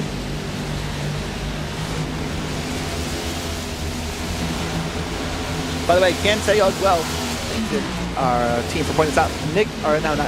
Pat Harvey has been flagged 50 miles an hour at the entrance line for pit road. We talked earlier, 35 miles an hour, that's the speed limits. So he's going to be caught for speed. That would be a black flag. Typically, I believe it's a 40-second stop and hold. An area that's not him. That is someone else serving that penalty, I believe. That was the puppy machine, by the way. We saw that earlier and talked about it. Part of Daily Drivers Inc. and their event to promote puppy adoption with that car show that happened in Arizona this weekend. But right now, it's still Dinkel, Acosta, Davis. So Acosta has got around Maverick Davis, by the way. And James O'Brien. As the pit stop cycle is underway for some drivers, that's causing a little bit of calamity as far as the leaderboard is concerned. It won't be cycled out until everyone pits, and we'll kind of see where everyone sits in that moment. And what will happen here is that these drivers on the tires are going to be fast. They're going to be really fast, and they're going to want to get around these drivers who aren't on these tires. And that's often the scariest moments of a race here that goes green. Look at that. That's Jeff Chandler blowing by Chad Kibbe. And I think that's Dinkel. Was that Dinkel I saw down pit road? I think it was. Yes, indeed. So our leader has pitted. Now everyone will unlap themselves. Abner Acosta also down pit road is going to follow Trent Dinkel. They're going to come down together. That will promote a new leader for the moment in Maverick Davis. Maverick Davis will lead lap 141. Oh, Chris Hudson trying to go wide on Maverick and sort of said hello to the wall. And here comes Maverick Davis down pit road. He will not lead lap 141. That's going to go to James O'Brien.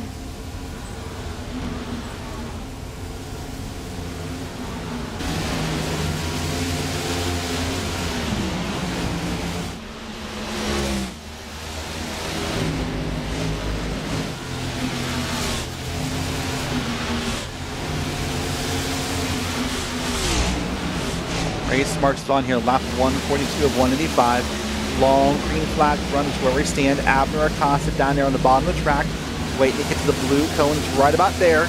Now merged up safely and not eat a penalty for doing so. So he'll fall back in line here.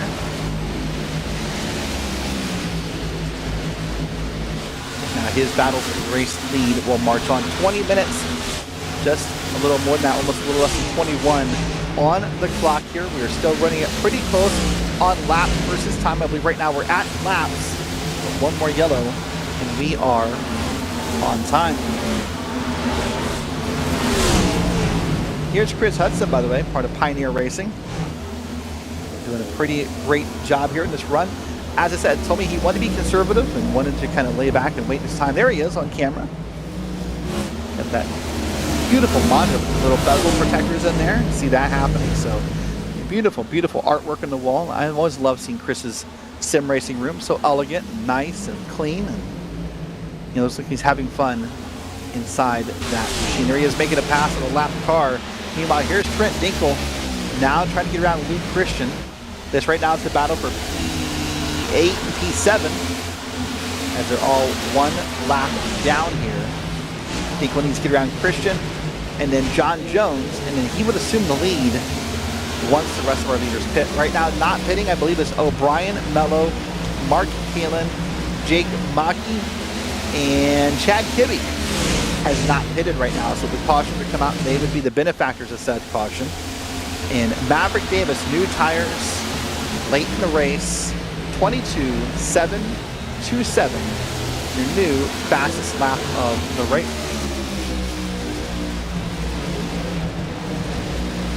Well, I can tell you the track has cooled off since we started the broadcast. The track is now at a still warm 94 degrees Fahrenheit. Nothing cool about that, but compared to the 98, 99 we started at, that will cool the track off. It'll make it faster. It'll add a little bit of grip. And it'll make it more fun for the drivers. Right now, as I said, we have 5 drivers who have not pitted. That's O'Brien, Mello, Kalin, Maki, and Kibbe. 1, 2, 3, 4, and 5. Dinkle has gotten around Luke Christian. So right now, Dinkle is the assumed leader of this race once the pit cycle has completed. And we'll wait and see how big of a gap it's going to be between him and Christian and the others.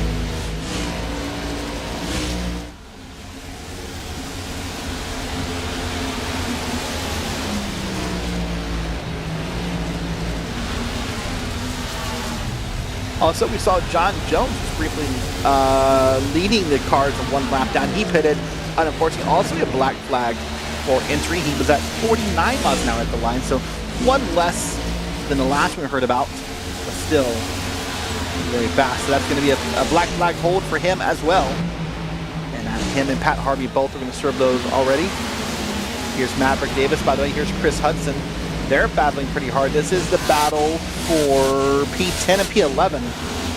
Eventually it'll be for 5th and 6th, if you believe, once our cycle is complete. We're getting lap 151 of 185. Here's Chad Kibbe. There's Wilson on the inside on the back of that shot there. Or Willis, pardon me. Willis is the name I'm looking for.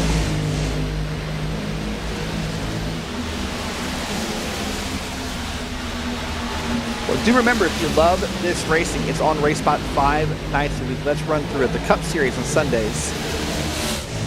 Monday nights is Prototype Night. Myself and Joey Tevin walk you through it.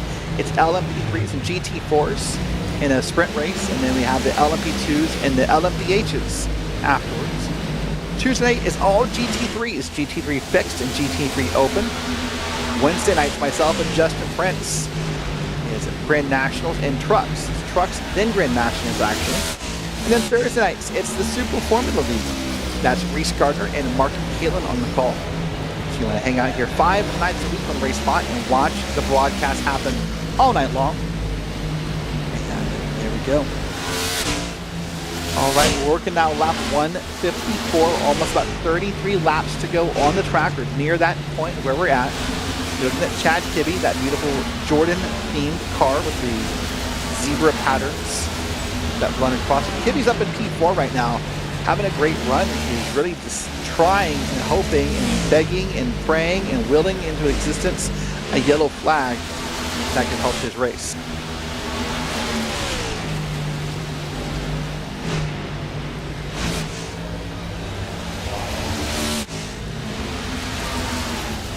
All right, Mark Kalin has made it known to the track he is pitting this. So that will be one less car holding up our leaders. Now, right now what's happened actually is some of our racers, Trent Dinkle specifically, has gotten around our leader. Trent Dinkle has passed James O'Brien, has now unlapped himself already. So that's how much gap of time and speed there is between tires and old tires, because that's what happened here. It's a car down pit road. That is Mark Kalin. Told you he was coming. Well, there he is. 35 miles an hour is the speed limit. Gets it into the stall. There's the 78 coming around the track here. Jake Maki will pit out of P5 this time. He has announced he will be pitting as well. So the pit stops are slowly coming into fruition here as we almost closer to lap 160. The problem those drivers will have pitting late is they're not going to have the laps left to really make use of those new tires. So they will not maybe get the speed and advantage out of it that a driver who pitted earlier did.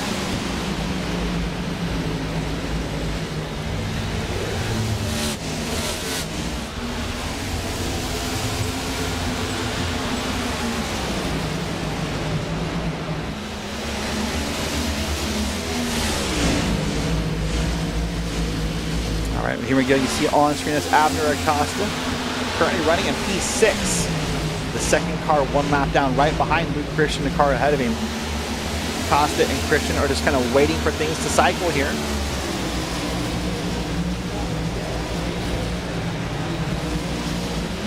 '78 got passed pretty easily there in that corner.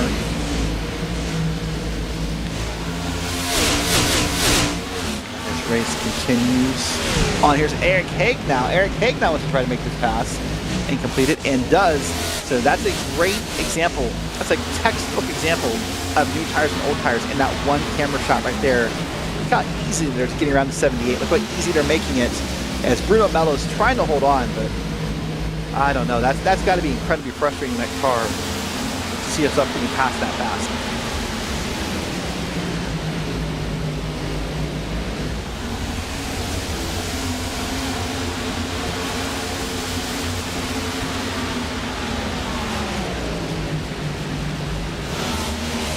All right, now there goes Pat Harvey, now around. We saw James O'Brien got around a moment ago. So this long ride for Bruno Mello is riding on here. Bruno, as I said, hoping for a yellow. Himself and James O'Brien have been out here for a long time now.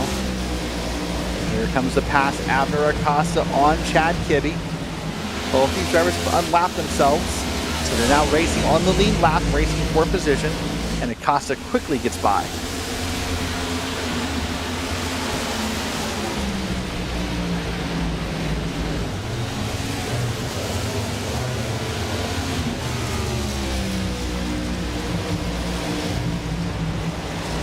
Only a couple dozen laps left in this race. We went a long way already. Now working lap 164 of 185, so less than a couple dozen laps left before we crown our winner here at the Monster Mile.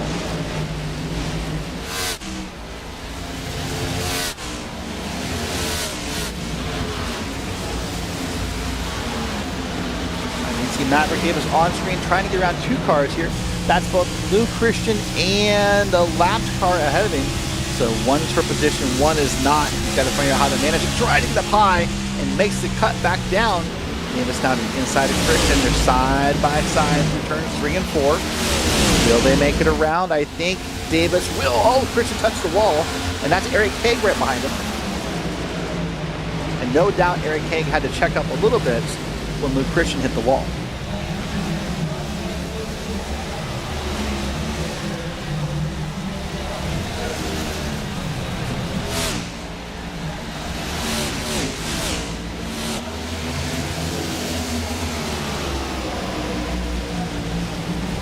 Now less than 20 laps to go on the board.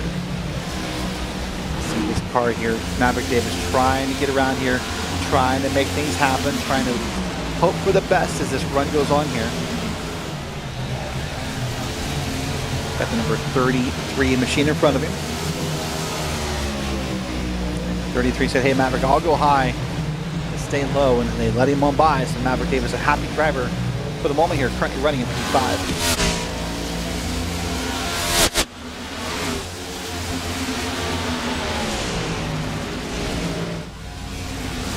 Intervals on the left side of your screen. You can see where everybody stands currently. Obviously right now, James O'Brien. Ooh, Maverick Davis almost got to that outside wall. James O'Brien, Stigler leader, still has not pit. I don't see a world where he doesn't pit, but maybe we should check that out in a moment here. He's got Bruno Mello over the back end of him, so we can go to that battle maybe.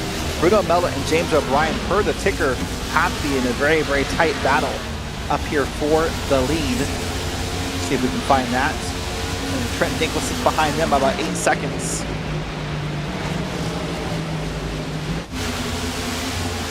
There we go. That's the battle for the lead right now. If the race ended, this is O'Brien and this is Mello. They are battling. Here's Jeff Chandler going to walk by on the outside. And there's another set of fresh tires to get around these cars here.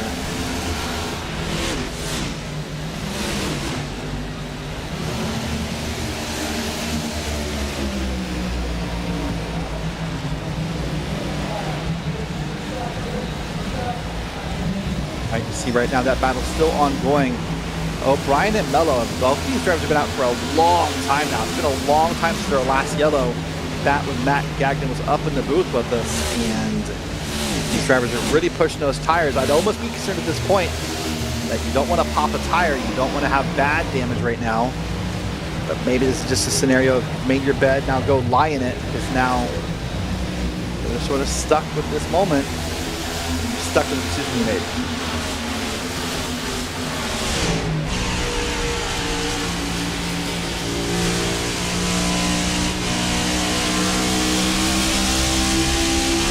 Let's get on board here. Let's see if there's any fuel saving happening.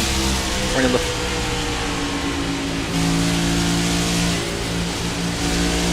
No, not at all. Not at all. Bruno Mello on the gas, full force.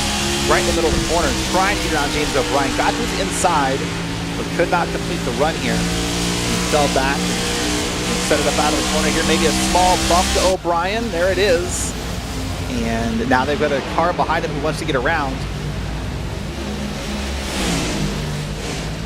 So now there's a car with newer tires who's going to impatiently wait for this two-wide battle for the lead. Does not want to affect that.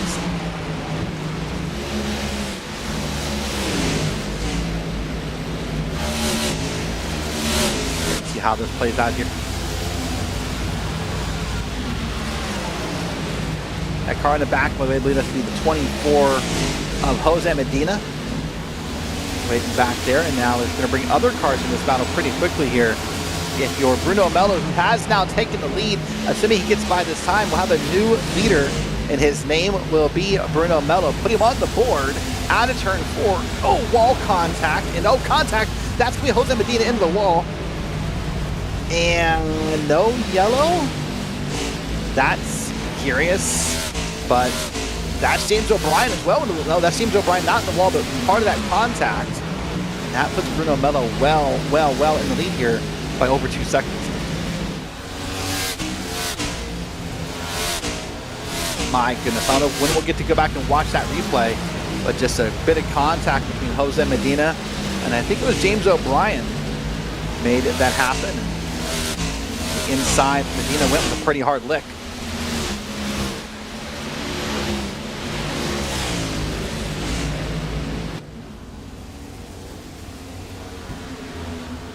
Here's Chad Kibbe now, just ahead of our race leader, Bruno Mello. Bruno's now going to get passed on the inside as a car wants to unlap themselves. Get at least one of those lap backs, and they will. You're Bruno Mello now, you might as well lay back a little bit, save some tire. You have 3 seconds on the field. Back to James O'Brien. Let's watch the replay here. Watch that car on the top of Jose Medina. He's going to slap the wall and come down across James O'Brien. My goodness, just got a little excited out of the corner. I can tell you guys on the radio, O'Brien was not happy with Jose Medina. But here we are now working lap 179 of 185. I told you I didn't think there was a way that anyone could make it, but Bruno Mello is trying to prove me wrong. And that gap back to James O'Brien is impressive. It's 3 seconds. It's another almost half a second back. Trent Dinkel now has gotten around O'Brien. Now it's 3.7 seconds back to Trent Dinkel with newer tires. If you're Bruno Mello right now, the caution could not come fast enough. The caution was in the race. It would not go racing again fast enough. There's Jose Medina. There's the damage he's taken from that incident we saw on the front straight. And that is a big lick to the front of that car. Still out here trying to race though, trying to get some points, trying to have a solid points day. Right now, the nervousness and the debate of the everything you can think of, the tension, the nerves, the anticipation, the question marks, is all about our race leader, Bruno Mello. Can he make it around a few more times? Will that tire hold up? Can he keep it off the wall? Can he avoid the traffic? So I think Medina get wide again here. And right now, tensions are picking up on the racetrack. But right now, for Bruno Mello to go back to the front, the tensions are super high as he's running around here with a 3-second lead over Trent Dinkel. At one point, we talked about this being the Trent Dinkel show. Trent dominating this race. There's a car on the wall. There's another car loose. But let's find our race leader. He deserves the attention. He's getting run down a little bit by Trent Dinkel. 2.5 seconds, but I don't think the pace is fast enough for us to catch Bruno Mello, for him to catch Bruno Mello, as we're now 2 laps to go at Dover Motor Speedway. We can find our leader on the camera. There he is in the background, I do believe.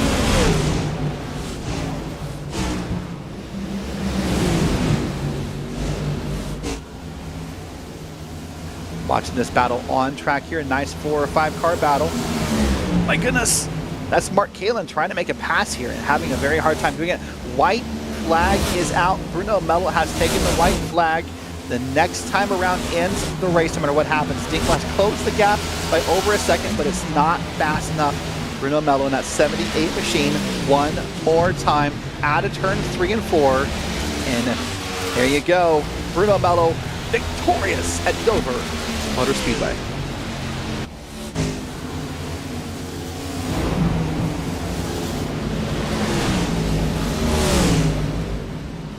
Couple more battles happening. Waldo Walden racing side by side off of 3 and 4, back to the line.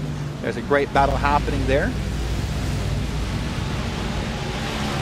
There's the 25 machine. There's Eric Haig coming around. See Jose Medina in the back, frustrated.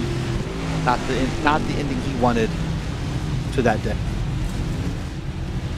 Well.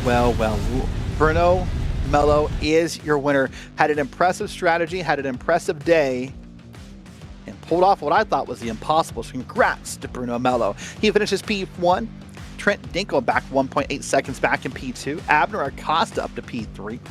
Maverick Davis in P4. Luke Christian P5. Chris Hudson up in P6 with Waldo Walden. Jeff Chandler, Greg Carr, and James O'Brien rounding out your top 10. Next up is Chad Kibbe with Mark Keelan back in P12. Jose Medina, that's P13. That's the last of the cars, one lap down. Then it's Tim Perry, Jake Mackey, Brandon Walter, Eric Haig, Pat Garvey, all 2 laps down. Then Craig Bray and Adam Brockway, John Jones. And then we get back into, unfortunately, the cars that wrecked out to the junkyard, if you will. Nicholas Gowen, Dan Willis, Marshall Harris, Tommy Brandon, and Ryan Sconey round out your top 26 with Maverick Davis, your fastest lap on lap 144. Well, what a day it has been. Top to bottom racing here. We've had a lot of exciting moments. We've had some friends stop by the booth. And in a moment, we're going to get our podium finishers to come talk to us as well. What an incredible race. What an incredible night. What an incredible ending to Dover Week with a strategy call, some question marks, some unknowns, and a great finish. Well, we'll talk about it again at the end, but remember to tune in every Sunday night here for the PRL Cup Series. We're going to go to Kansas next week. There's no place like home. There's Miles the Monster, one of my favorite mascots in all of sports, is coming down to get you, and he did smash a couple cars tonight. Looks like Jose Medina was a victim of Miles the Monster. We're going to give our race winner, Bruno Mello, a moment to get connected into Discord and see if he wants to come say hello in the booth. But right now, let's go and say hello to Trent Dinkel, finished P2 tonight. Trent, are you as surprised as anyone that Bruno made it work without stopping? No, it seems like that would have been my luck that he made it work. I think honestly, if Kibbe hadn't have just ran me straight into the wall out of 4 trying to play fast with his 30 lap old tires, I probably would have been alright, but I was carrying a lot of damage and I'm sure it was all in the diffuser, so the car wasn't exactly happy. And obviously when we pit, I had to push like crazy, and then, you know, the tires just can't hang on pushing that hard for that long. But, you know, it just sucks that, I mean, we can't race. If somebody's got to wreck, all these guys just wreck. I mean, people are coming out in front of me when I was leading, and they're basically wrecking when they're driving by themselves. You know, and I don't mind having to like strategize races, and you know, it does make it more interesting. It's just, you know, it sucks. So it felt like you and Chad Kibbe sort of had a couple, I guess, I don't want to say run-ins, but moments tonight. He tried that stay out early. I think it was lap 40, 45-ish, if I remember the number right. How nervous are you, not just Chad, but for any driver, when they want to stay out on 40-lap tires, how nervous are you in that restart? Nervous on the restart because obviously we had done it, but I think I made him mad because he said he was just going to go low, and it's like, well, you can't just go low because everybody's going to wreck around you. And then, I mean, obviously I'm on brand new tires and I can drive the outside, and he just, you know, I mean, couldn't hang in 4, and I mean, I got blown into the wall. And you know, once you get that diffuser damage, I mean, even if you do fix the car and have 0 seconds of repair, the underbody's still damaged and it's kind of done, which sucks. But well, I mean, even after that, I was still fine out front. I just, you know, we got like 30 or 40 laps into that last run, and I realized that there was no way in hell I was going to make it on fuel, and so I just came in, and I mean, it worked out pretty decent. I think second's not too bad. Second's not too bad. You're going to get points for most laps led, points for leading a lap, points for the pole. So you're going to increase that gap over Abner. And good news, there's no road course in the schedule for the rest of the way. I mean, I'd be down for a road course, honestly. You could sign me up for that. But well, careful what you wish for, because I'm pretty sure in season 3 there's like 19 of them. So yeah, which I'm fine with. I just, I think the schedule for a little bit's going to be interesting. I'm sure, you used to be able to play in PRL. You'd be like, yeah, we're going to get long runs, but with Kansas coming up, that's just going to be a wreck fest. Darlington's going to be another wreck fest. So, we'll just try and keep the car up front, see what happens. All right, well, great job tonight, and we'll see you next week. Thanks. All right, that's Trent Dinkle. Finishes P2 here tonight at Dover Motor Speedway. Let's talk to the driver who finished P3 and the driver who maybe passed the most cars tonight. Let's talk to Abner Acosta. So, Abner, first off, what happened in qualifying? I hit the outside wall coming to the checkers, and I hit the pole lap, but just that 0 damage got me messed up. I think I hit a 505 or a 515, so it would have been pole, but yeah, just barely tapped it, man, and it just gave me the key from qualifying. So you went from 17th to officially finishing 3rd on track. How many cars does it feel like you passed tonight? It felt like quite a bit. Yeah, track position. I think I had a good pace, maybe enough to fight in the front, but track position here is so important. It's hard to pass, and then you kind of have to just sit in there and wait for people's tires to fall off, and then yellows come out. So, yeah, it felt like a lot of cars for sure. All right, well, you told me tonight when we talked pre-race, you said I need wins. That was kind of the 3-word quote you gave to me. You didn't get one tonight, so now we got Kansas, Darlington, Wilkesboro, and Charlotte left. Which of those 4 is Abner Acosta most likely to win at? Sorry, is there Darlington next or no? I think it's Kansas and then Darlington. Yeah, I think Darlington probably. Kansas, I don't remember the last time I raced there, but I don't know about Kansas, but I think Darlington's a strong track for me. I would have thought this one, I felt pretty good, but the track position played behind. But yeah, we'll shoot for every week, but Darlington I think will be my strongest one. So the last question I ask you, looking back on it, if you knew then what you knew now, was there any way you could have done what Bruno Mello did? Is there any way you could have stayed out and made the whole race, or do you think no? To be honest, I think I could have done it, even at the pace that I was. I just didn't have the time to do the math on my head while driving, so I just decided to pit with Trent. But if I'm not mistaken, it was saying that I needed a gallon, but the fuel calculator was also telling me that I would end with like 0.80, so I think I just needed to save like 0.20 or something, but I don't know. It could have been wrong. I was paying attention to the track, but just didn't want to risk it. But thinking back to it, I should have just kept going and just taken the risk just because I needed to win. Well, I'll tell you what, during the race, we had a talk with Matt Gagnon, who's one of the PRL Grand National drivers. He came in the booth and talked to us a bit, and he gave you a new nickname. He says he calls you the Tire Wizard. Yeah, no, that's I guess what they call me here in the PRL. It's been for a long time, but not recently because I haven't been that good with tires. But yeah, that's a nickname they gave me, I guess. All right. Well, listen, great job on P3 tonight, and we will see you next week at Kansas. All right. See you guys. All right. That's Abner Acosta to finish P3. Bruno Mello not available for an interview tonight, so I do want to congratulate him on his win this evening. Well, here we are. We're done with Dover. There's so many references. There's no place like home. Click your heels 3 times. Get you in that little dog too. Anything you can think of, because we're going to Kansas next week. We'll be here at 8:30 p.m. Eastern Time, right here live on RaceSpotTV. Do want to take a moment and thank Nick Hunter and Matt Gagnon for hanging out in the booth and helping me out tonight.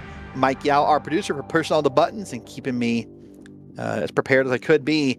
And I am Derek Watts. Until next time, race hard, race safe, and we'll see you next week.